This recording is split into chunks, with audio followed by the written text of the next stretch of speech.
Hello, Americans. During the 1990s, a cartoonist named Scott Adams predicted, perhaps facetiously, that in the future the news media would assassinate celebrities so that they could increase sales of newspapers and magazines and boost viewership on television. Scott Adams is quite a brilliant fellow, but I think that on this particular point he slightly missed the mark. You see, if the news media did assassinate celebrities, they could boost sales of newspapers and magazines and boost viewership for about a week, maybe 2 weeks, and that would be the end of it. On the other hand, if they assassinated the characters of celebrities, especially if there was social and political value in assassinating their characters, they could milk it for years. Let's begin in 1991 and move up to the present date.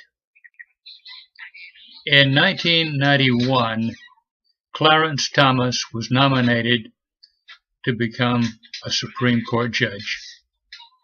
It looked as though his nomination was a shoo-in when from out of the shadows an accusation was made against him. A woman named Anita Hill accused him of telling dirty jokes and saying inappropriate things and wanting to date her. That, in the climate of 1991, should have been, according to the pundits, enough to derail his chances of becoming a Supreme Court judge.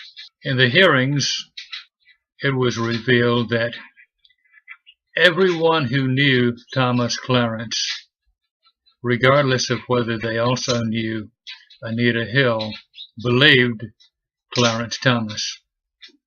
Most of the people who knew Anita Hill but did not know Clarence Thomas believed Anita Hill. In the end, 2/3 of the American people believed Clarence Thomas, and Thomas was confirmed as Supreme Court judge. The propaganda war continued. Clarence Thomas went about his business as a Supreme Court judge, but the propaganda makers continued the onslaught until 2 years later a majority of Americans believed Anita Hill because they were beginning to forget the hearings. 25 years after the hearings, which was only a few months ago, HBO produced their version of it, which was quite distorted from what I understand. The Smithsonian Institution, in its section on Black history, commemorated the 25th anniversary of the accusation, but did not say anything about Clarence Thomas's 25 years on the Supreme Court. CBS commemorated the 25-year anniversary of the accusation and the hearings, but said little or nothing about 25 years of service that Clarence Thomas had given to the United States on the Supreme Court.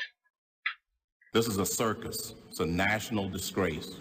It is a high-tech lynching for uppity blacks who in any way deign to think for themselves.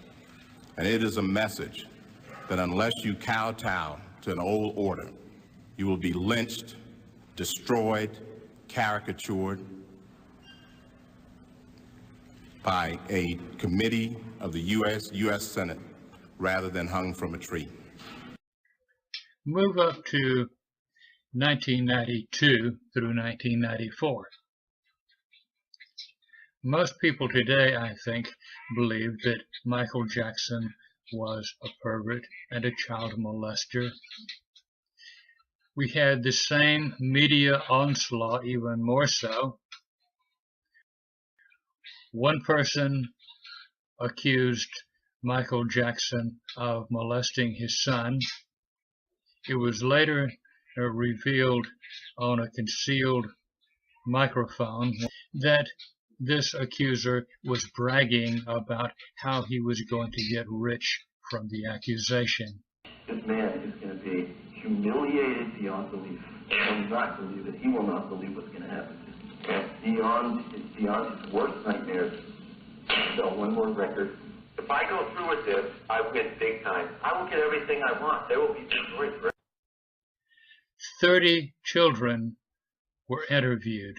30 children who had spent time at Michael Jackson's Neverland Ranch. The prosecution's star witness was the actor Macaulay Culkin, a child actor at that time. Contrary to expectations, he said that Michael Jackson was a perfect gentleman.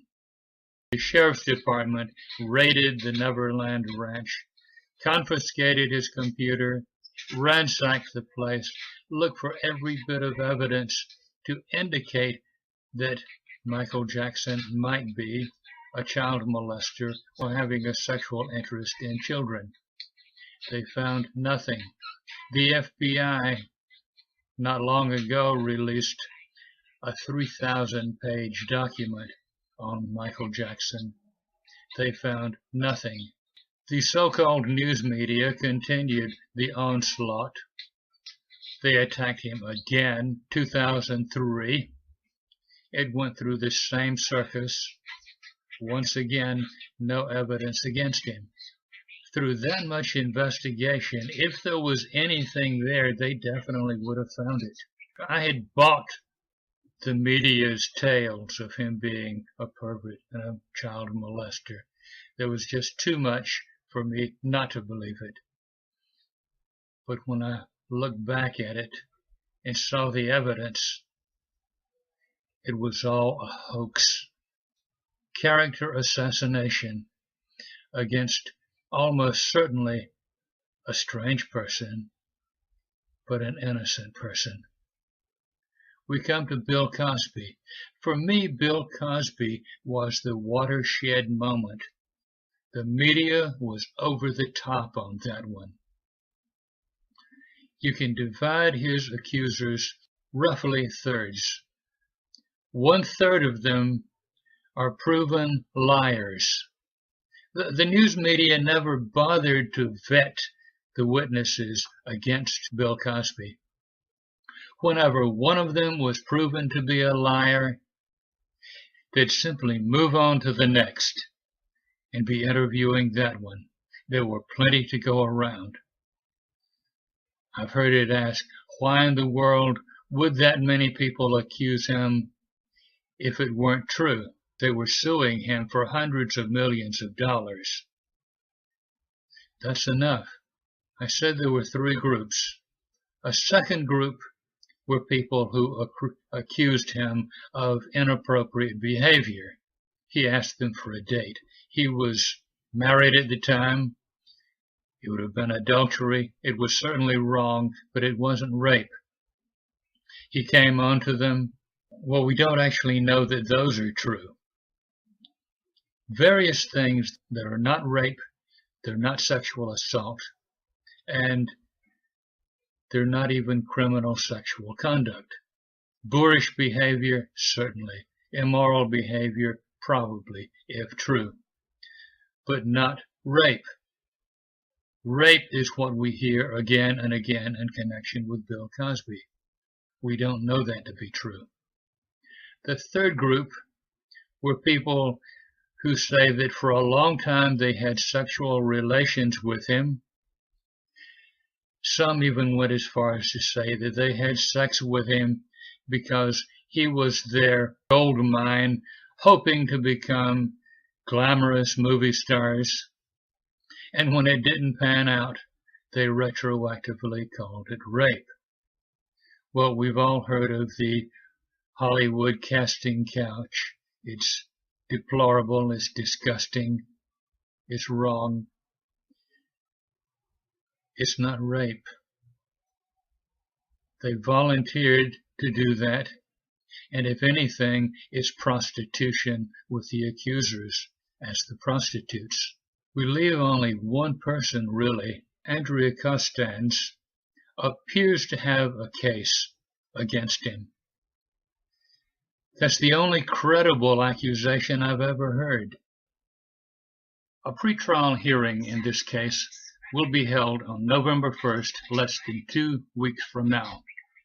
Until the case is fully adjudicated and Bill Cosby has had his day in court, we must, by American law and tradition, presume him not guilty until proved guilty beyond a reasonable doubt. As for Donald Trump, several of those accusers have already been debunked. The one who accused Donald Trump of calling her Miss Piggy and Miss Housekeeping, she was asked by a news reporter, were there any witnesses to him saying that? She said there were lots of witnesses. She never named even one. You go on the YouTube channel, you're going to find videos of her cheerily talking with Donald Trump, him trying to help her. The beauty contest committee wanted to dump her because she had gained 60 pounds after she had gained her crown. She was under contract to keep her weight down. But he didn't want to dump her. He wanted to help her to lose weight, and he did, to keep her crown. Before she even met Donald Trump, she told the Washington Post that she had had eating disorders. After she met Hillary Clinton, she started blaming Donald Trump for causing her eating disorders. We can't believe that. The woman who accused Donald Trump of groping her, being all over her for 15 minutes on a first-class flight, that has already been refuted by a man who was on that very flight, who witnessed them. He was not behaving inappropriately. As for the things that she said, people who have been on first-class flights, including me, when I was in the Navy, I was once bumped up to a first-class flight. I know how the seating arrangements were in those days. I know how the stewardesses there every minute. Inappropriate behavior could not have taken place on a first-class flight at that time. We can't believe that. And all of this happening right before an election. Look into those things. You can do your own research. YouTube, reliable. The truth is out there. Good day.